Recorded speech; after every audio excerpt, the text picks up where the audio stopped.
So without further ado, I'd like to pass you over to Dr. Wendy Boyd.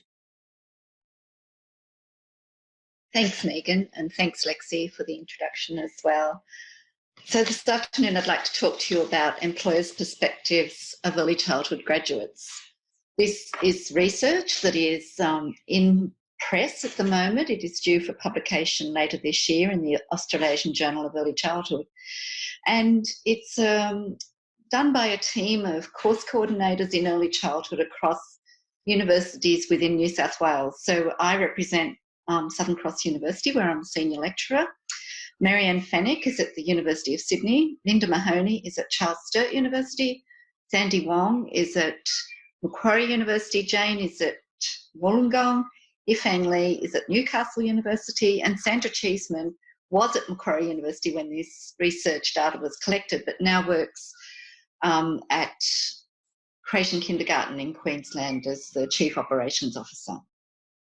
Okay, so what we all of us from New South Wales are concerned about is the quality of our early learning teaching degrees and what is the best program of study for early childhood teachers. There's been quite a lot of research done in the field of primary teaching and secondary teaching, but early childhood education is a burgeoning field where there hasn't been that much study done around what makes a good early childhood teacher, or an effective early childhood teacher, I should say. And this is backed up by the need for having quality early learning for children across Australia, for our children who are in care for birth to 5. And recently, during our pandemic, early childhood services have stayed open. So they're essential workers. And so we really need the best that we can have within the early childhood services. Not only do we need the best we can have, but there's more and more children attending early childhood services as well. So thus, this and research has demonstrated that the children's early experiences play out across their lives and have significant impact from the time that they and the experiences that they have in the first 5 years of life right through until quite old. There's a study that's been going on in America since 1964, the Preschool program, where they're still tracking the adults from 2 programs. Well, one program was not very good quality and the other one was very good quality. And James Heckman, who's the Nobel laureate for economics in 2005, has found that for every $1 that was invested back then, it has saved society $13. So this is because a good quality education in the early years plays out across your lifetime in the terms of a better education, less delinquency, more likely to hold down a job, and so on. So that's why this question is significant.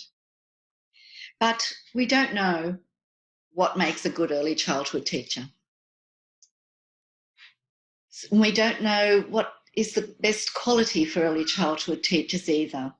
At the moment, early childhood centres across Australia for children aged from 6 weeks to 6 years receive government funding, and they must take assessment and rating under the national quality standards. So every early childhood centre, including family daycare, long daycare centres, preschools, or better known as kindergartens in some states, they have to undergo assessment and rating at least every year, depending on what rating they get.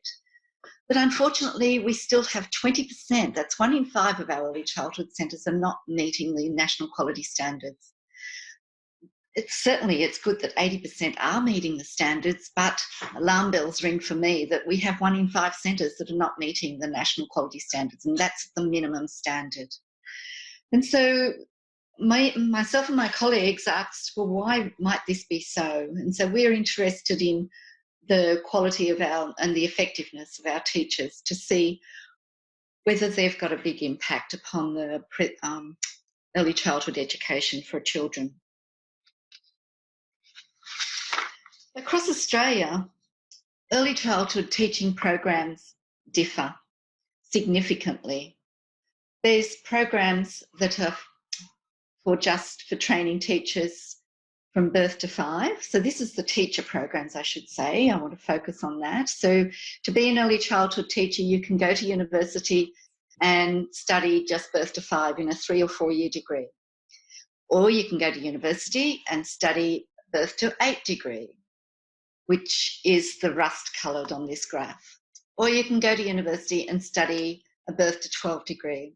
At Southern Cross University, we offer a birth to 12 undergraduate degree, and we offer a graduate diploma birth to 5 degree.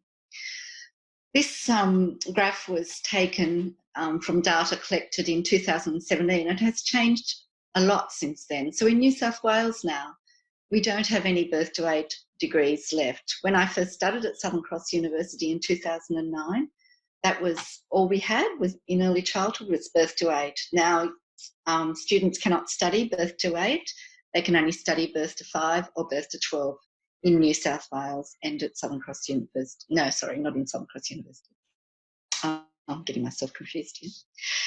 Okay, but what we don't know is what is adequate content in early childhood degrees.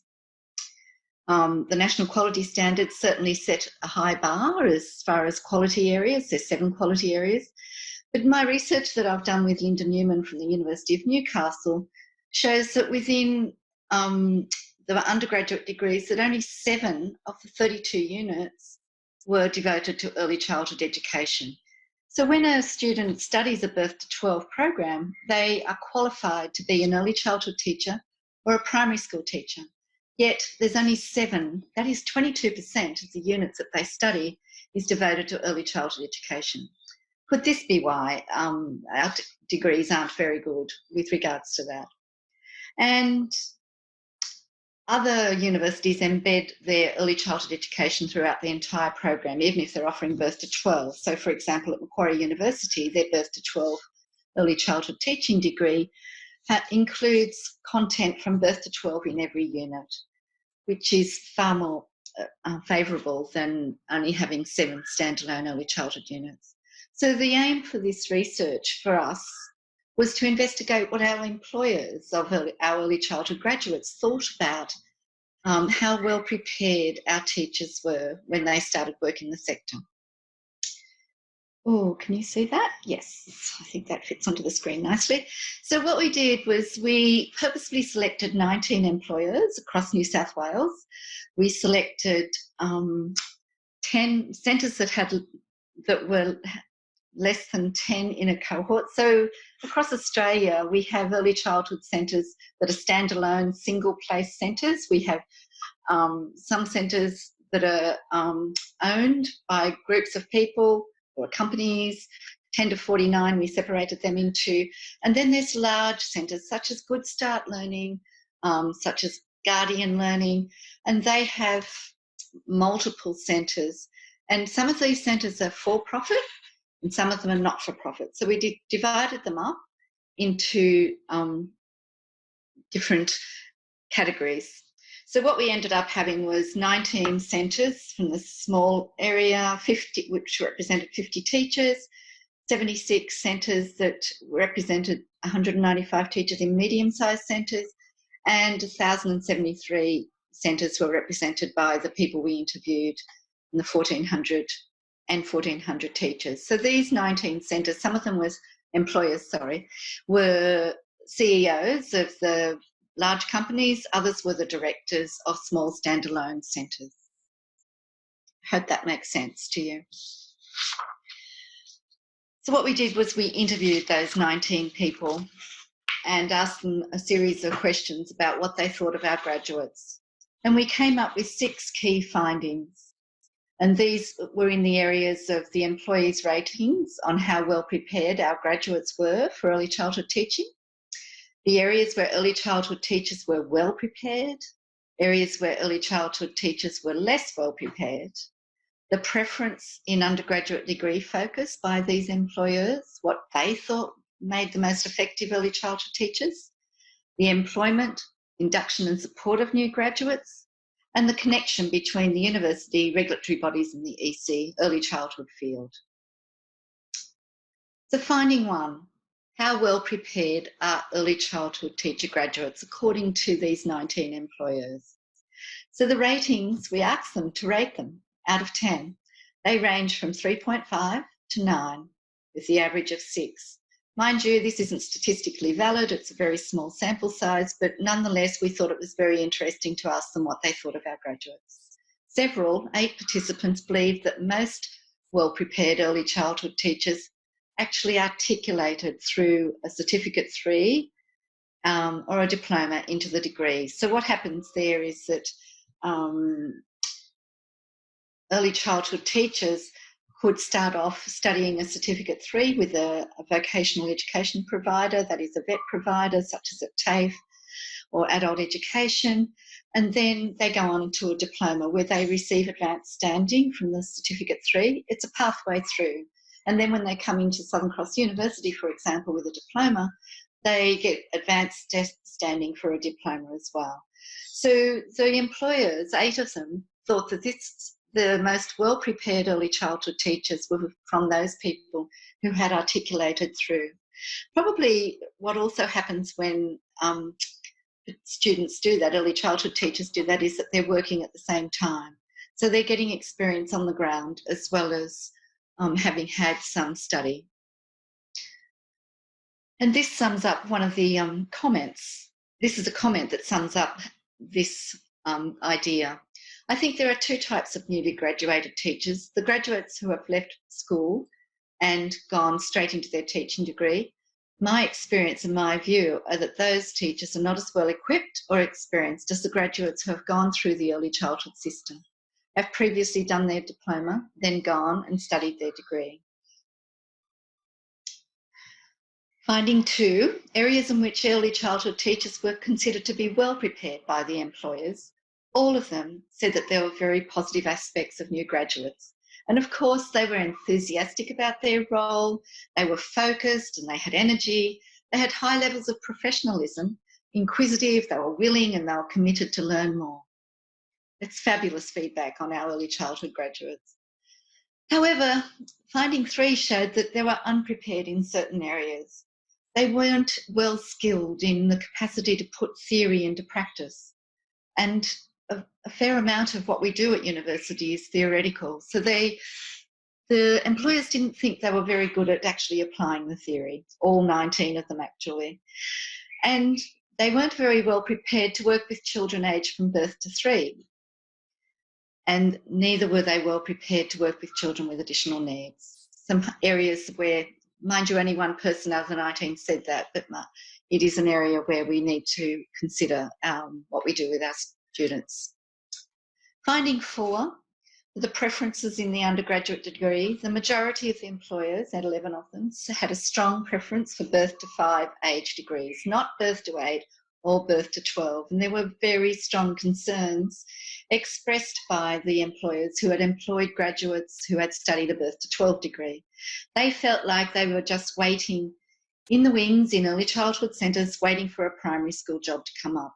Because you may well know that primary school teachers are paid better, they have better work conditions, and if you have an option to be able to work in either primary or early childhood, it makes sense, if you want to have better pay and better work conditions, that you will focus on primary. And this is what one employer says: there has to be a fundamental difference between someone who focused on early childhood at the university for 4 years compared to someone who does a span of birth to 12.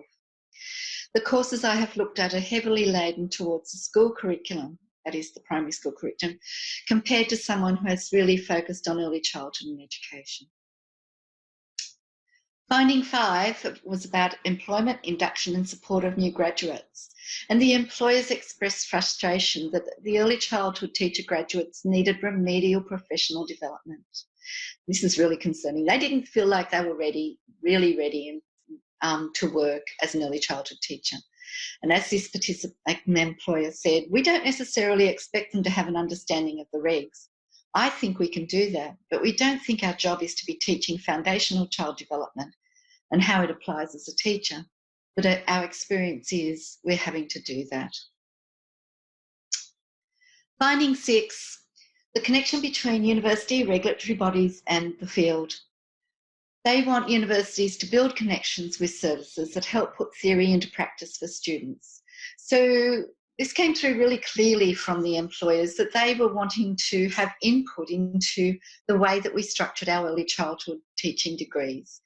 And this is highlighted by this comment as, how do we have more ongoing discussion between the institutions and the employers and really understand that what you're currently designing and its intent now in version of, what does that mean in a workplace? And how do we then make sure we're bridging the gap? Fantastic comments and really good feedback from the field that we're working towards doing more work in this area to improve the quality of our early childhood teachers. So in our discussion, what does this mean? We think that employers recognise the enthusiasm, the professionalism of new graduates and the ability to interact and form relationships with children and families. However, there was significant lack of knowledge and skills was perceived to inhibit the practices in child observation, programming, planning, which involves assessment and pedagogical documentation, and to articulate their practices to families. The notion around families came up quite a few times in the interviews with the employers, that the early childhood teachers did not seem to be well equipped to discuss children with their families. So our conclusions were that this was a very small-scale study focused on organisations operating only in New South Wales, although some of those large organisations such as Good Start do operate across Australia. But we focused on New South Wales questions.